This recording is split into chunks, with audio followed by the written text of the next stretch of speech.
All right, so I've had a couple of people ask for me to show a demonstration of our stair template again. So this is the template that we use for this particular job. Each template is new according to the job because each stairs set that we do is a different pitch, different rise, different run of the stair treads.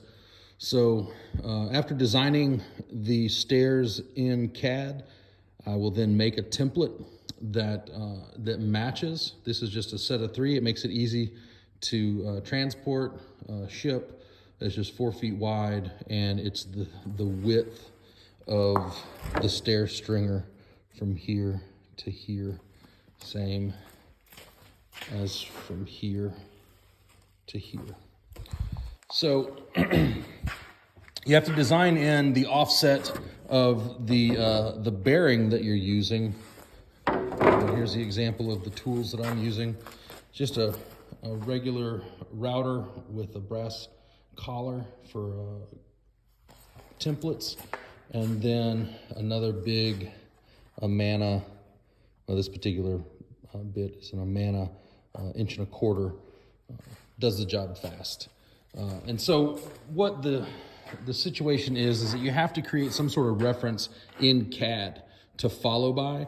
And so instead of laying out in every single one of the housings, all we do is we lay out reference points. You see those lines on top of the stringer?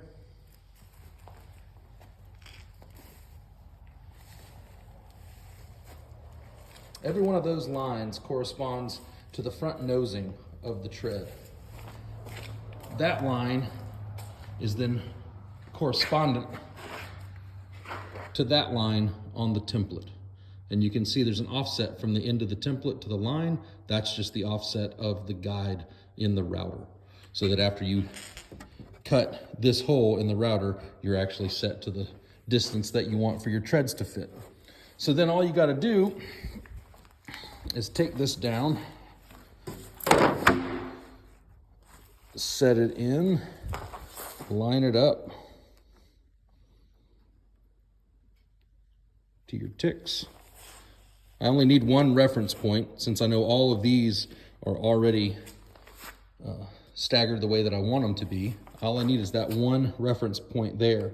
When I've done all of those, slide it down, line it up there, do all of those, slide it down, do all of those, and so on.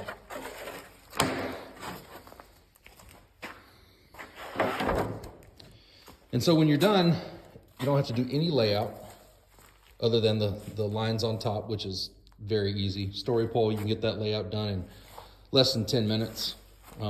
We go ahead and we lay out the cuts in the top here. This is the top of the stringer. This is the bottom of the stringer where it hits a landing. And then it's just working off of those reference marks everywhere else. And then you'll see in the other time-lapse video of actually how fast it really goes. And then you're left with no real pencil work, no chisel work. Everything's square except for the corners, and that's all the chisel work you gotta do. Take out the corners and the housings there, and you're done. It's remarkably fast. The local water jet CNC place that we use to cut these usually cuts these for under 250, 300 bucks a piece. It is well worth it because they save thousands of dollars in labor for laying out every one of these and then either using a single template for every pocket or freehanding all of it. And then it has to be scored, has to be routed, has to be cleaned. None of that has to happen now. We'll only have to do the corners, and then you're done.